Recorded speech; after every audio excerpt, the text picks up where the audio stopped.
Pernah tak kita berhenti sekejap dan fikir, adakah hidup kita ni cuma dari lahir sampai mati itu je? Ataupun mungkin ia sebahagian daripada satu pengembaraan yang jauh lebih besar yang merentasi alam yang kita tak nampak? Hari ini kita akan cuba tengok kehidupan dari satu sudut yang lain, sebagai satu perjalanan agung menuju keabadian. Cuba fikirkan soalan ni, di manakah anda 37 tahun yang lalu? Bagi saya dan mungkin ramai antara kita, jawapannya senang je. Kita belum wujud. Atau lebih tepat lagi, kita belum wujud di sini. Soalan yang nampak simple ni sebenarnya, dia mencabar cara kita faham kewujudan kita. Ia macam buka satu pintu kepada idea yang cerita kita tak bermula pada hari kita dilahirkan. Konsep yang kita nak terokai hari ini menggunakan satu perumpamaan yang sangat indah. Kita semua ni sebenarnya pengembara. Bukan pengembara biasa tau, tapi pengembara dalam satu pelayaran kosmik yang sangat besar. Sentiasa bergerak dari satu hentian ke hentian yang seterusnya. Jadi, apa maksudnya jadi pengembara ni? Ia bermaksud titik mula kita bukanlah rahim ibu, tapi sesuatu yang jauh lebih awal dari itu, alam roh. Dan destinasi akhir kita pula, bukan tanah perkuburan, tapi keabadian itu sendiri. Cuba kita bayangkan, kalau kita pegang perspektif ni, cara kita pandang hidup boleh berubah 180 darjah, kan? Baiklah, dari alam roh, kita pun tiba di satu perhentian yang kita semua kenal sangat, dunia. Tempat yang kita panggil rumah ni, kalau ikut kerangka perjalanan besar ni, sebenarnya hanyalah satu tempat persinggahan sementara. So, perjalanan ni boleh kita pecahkan kepada 4 peringkat utama. Mula-mula sekali, semuanya bermula di alam roh. Lepas tu, kita melawat rahim ibu kita. Kemudian, kita singgah sekejap dekat kehidupan dunia ni. Dan akhirnya, barulah kita bergerak ke destinasi sebenar kita, keabadian. Setiap satu peringkat ni adalah langkah penting yang membentuk siapa diri kita. Persinggahan pertama kita dalam alam fizikal ni sebenarnya sangat singkat. Lebih kurang 9 bulan je dalam rahim ibu kita yang selamat tu.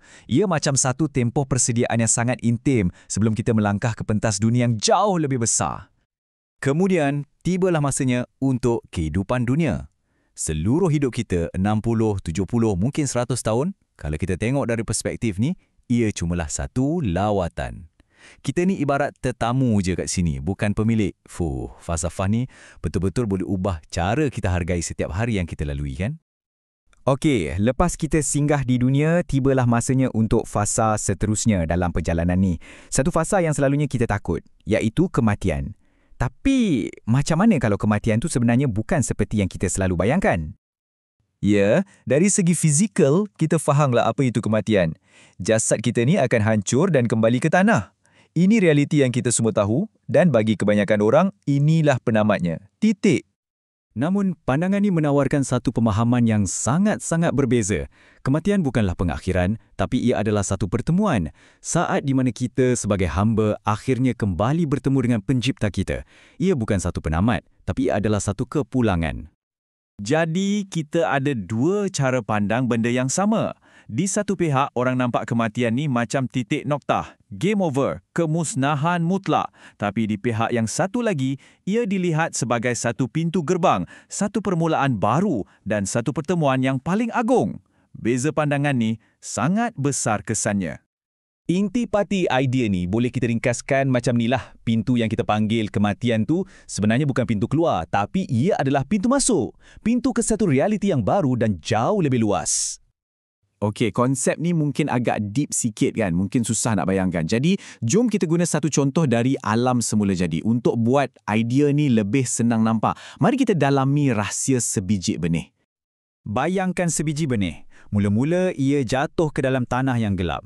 Lepas tu, jasad dia hancur dan mereput.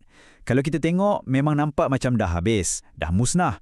Tapi justru dari kematian dan kehancuran inilah sesuatu yang ajaib berlaku. Satu kehidupan baru mula bercambah dan akhirnya tumbuh menjadi sebatang pokok yang gagah, jauh lebih hebat daripada bentuk asalnya. Inilah dia satu paradoks yang sangat menakjubkan.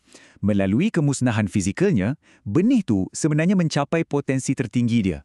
Analogi ni buat kita terfikir, boleh jadi tak benda yang sama berlaku pada kita? Boleh jadi tak kemusnahan jasad kita ni cuma satu cara untuk buka laluan kepada satu bentuk kehidupan yang lebih agung? Ini membawa kita ke fasa terakhir dalam perjalanan kita, kemuncak kepada keseluruhan proses ni. Ia adalah detik kebangkitan ke alam yang seterusnya. Bila kita sebut kebangkitan semula, jangan salah faham pula. Ia bukan bermakna kita hidup balik kat dunia ni. Sebaliknya, ia adalah satu kebangkitan kepada realiti yang sebenar. Cuba bayangkan, kalau seluruh hidup kita di dunia ni hanyalah sebuah mimpi, jadi kematian itulah ibarat jam loceng yang akhirnya kejutkan kita dari tidur. Persamaannya sangat jelas kan? Macam benih yang bangkit dari gelapnya tanah untuk bertemu matahari, sumber cahayanya. Macam tu jugalah kita. Kita akan dibangkitkan dari dunia ni untuk akhirnya bertemu dengan pencipta kita, sumber segala kehidupan. Jadi, saya nak tinggalkan anda semua dengan satu soalan untuk direnungkan. Kalau betul kematian tu adalah detik kita benar-benar terjaga, jadi apa status hidup kita sekarang ni? Adakah ia sebuah mimpi, sebuah ujian, atau cuma sebuah bilik persediaan? Perspektif ni mengajak kita untuk melihat semula setiap saat dalam hidup kita dengan cara yang sama sekali berbeza.